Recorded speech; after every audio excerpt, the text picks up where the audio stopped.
कार्यक्रम तारों तले जिंदगी।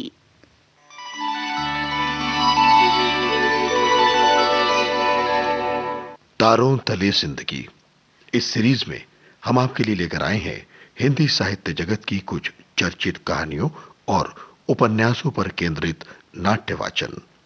इस कड़ी में प्रस्तुत है मुंशी प्रेमचंद का लिखा चर्चित उपन्यास मनोरमा। तो आइए सुनते हैं प्रसिद्ध उपन्यास मनोरमा का रेडियो नाट्य वाचन।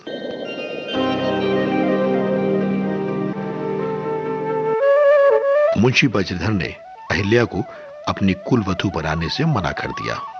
चक्रधर अहिल्या को ढूंढने जाने पर डटा रहा। अब आगे सुनते हैं मनोरमा के नाट्यवाचन की 27वीं कड़ी में।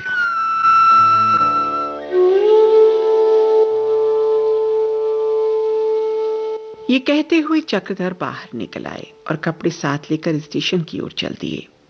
चक्रधर आगरा पहुंचे तो सवेरा हो गया था। एक क्षण खड़े सोचते रहे कि कहां जाऊं। बापू यशोदानंदन के घर जाना तो व्यर्थ था।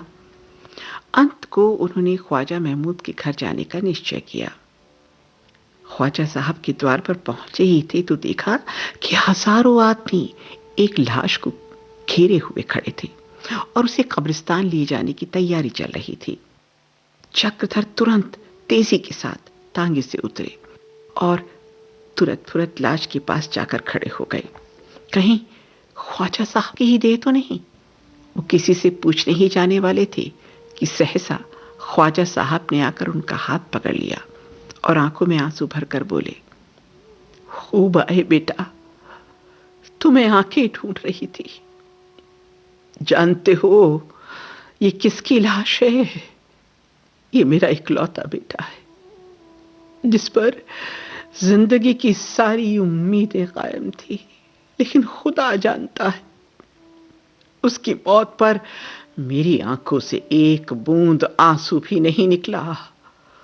उसने जो काम किया वो इंसानियत के दर्जे से गिरा हुआ था। तुम्हें अहिल्या के बारे में तो खबर मिली होगी। चक्रधर, जी हां, शायद बदमाश लोग उसे उठा ले गए हैं। ख्वाजा साहब, ये वही बदमाश है जिसकी लाश तुम्हारे सामने पड़ी हुई है। इसी की हरकत थी। मैं तो सारे शहर में अहिल्या को ढूंढता फिर रहा था और वो मेरे ही घर में कैद थी। ये जालिम उस पर जबरदस्ती करना चाहता था। आज उसने मौका पाकर इसे जहन्नुम का रास्ता दिखा दिया, छुरी सीने में भोंक दी। चक्रधर, मुझे ये सुनकर बहुत अफसोस हुआ। मुझे आपके साथ बहुत हमदर्दी है। आपका सा इंसाफ परवर हक परस्त आदमी इस वक्त दुनिया में ना होगा। अहिल्या अब कहां है? ख्वाजा, इसी घर में। सुबह से कई बार कह चुका हूं, चल बेटा तुझे तेरे घर पहुंचाऊं, पर उठती ही नहीं, बस बैठी रो रही है। लाश उठाई गई। शोक समाज पीछे पीछे चला। चक्रधर भी ख्वाजा साहब के साथ कब्रिस्तान तक गए। जिस वक्त लाश कब्र में उतारी गई, ख्वाजा साहब फपक कर रो पड़े। वो क्षमा के आंसू थे। चक्रधर भी आंसुओं को रोक न सके। दोपहर होते होते घर लौटे। ख्वाजा साहब जरा दम लेकर बोले, आओ बेटा, तुम्हें अहिल्या के पास ले चलो। ये कहकर ख्वाजा साहब ने चक्रधर का हाथ पकड़ लिया और अंदर ले चले। चक्रधर का हृदय बांध से उछल रहा था। अहिल्या के दर्शनों के लिए वो इतने उत्सुक कभी नहीं थे। वो एक खिड़की के सामने खड़ी बागीचे की ओर ताक रही थी। सहसा चक्रधर को देखकर चौंक पड़ी, घूंघट में मुंह छिपा लिया। फिर एक ही क्षण के बाद वो उनके पैरों को पकड़कर पूरी तरह से रोने लगी। चक्रधर बोले, अहिल्या, मुझे तुम्हारे चरणों पर सर झुकाना चाहिए। तुम बिल्कुल उल्टी बात कर रही हो। ये कहकर उन्होंने अहिल्या का हाथ पकड़ लिया, लेकिन वो हाथ छुड़ाकर पीछे हट गई। कांपते स्वर में बोली, नहीं नहीं, मेरे अंग को स्पर्श मत कीजिए। सूखा हुआ फूल देवताओं पर नहीं चढ़ाया जाता। आपकी सेवा करना मेरे भाग्य में नहीं था। मैं जन्म से ही अभागिनी हूं। आप जाकर अम्मा को समझा दीजिए, मेरे लिए अब दुख ना करें। मैं निर्दोष हूं, लेकिन इस योग्य नहीं कि आपकी प्रेम पात्री बन सकूं।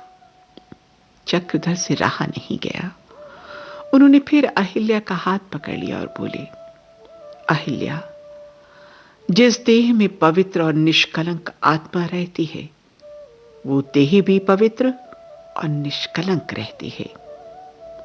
मेरी आंखों में तुम आज भी उससे कहीं निर्मल और पवित्र हो जितनी पहले थी। अहिल्या कई मिनट तक चक्रधर के कंधों पर सर रखे रोती रही। फिर बोली, तुम केवल दया भाव से मेरा उद्धार करने के लिए ये कालीमा सर चढ़ा रही हो, यह प्रेम भाव से? चक्रधर का दिल बैठ गया। अहिल्या की सरलता पर उन्हें दया आ गई। ये अपने को ऐसी अभागिन और दीन समझ रही है कि इसे विश्वास ही नहीं आता कि मैं इससे शुद्ध प्रेम कर रहा हूं। बोले, तुम्हें क्या जान पड़ता है अहिल्या? अहिल्या बोली, तुम्हारे मन में प्रेम से अधिक दया का भाव है। चक्रधर, अहिल्या, तुम मुझ पर अन्याय कर रही हो।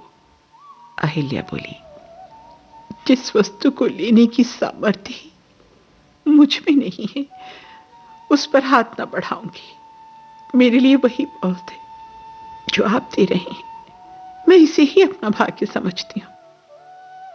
फिर कुछ पल रुककर सहसा अहिल्या ने कहा, मुझे भय है कि मुझे आश्रय देकर आप बदनाम हो जाएंगे। कदाचित आपके माता पिता आपका तिरस्कार करें। मेरे लिए इस बड़े सौभाग्य की बात नहीं हो सकती कि आपकी बस दासी बनकर रहूं, लेकिन आपके तिरस्कार और अपमान का ख्याल सोचकर भी मेरा जी काम चाहता है और मन में आता है कि क्यों ना इस जीवन का अंत कर दूं। चक्रधर की आंखें करुणा से भर आईं। बोले, अहिल्या, ऐसी बातें मत करो अपनी आत्मा की अनुमति के सामने। मैं माता पिता के विरोध की परवाह नहीं करता। मैं तुमसे विनती करता हूं, दोबारा फिर ये बात जुबान पर मत लाना।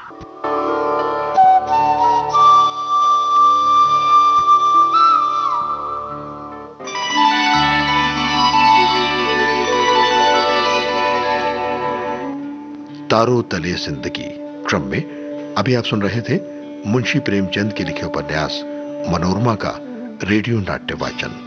स्वर डॉक्टर ऋतु राजपूत का था और प्रस्तुतकर्ता थी काजल सूरी।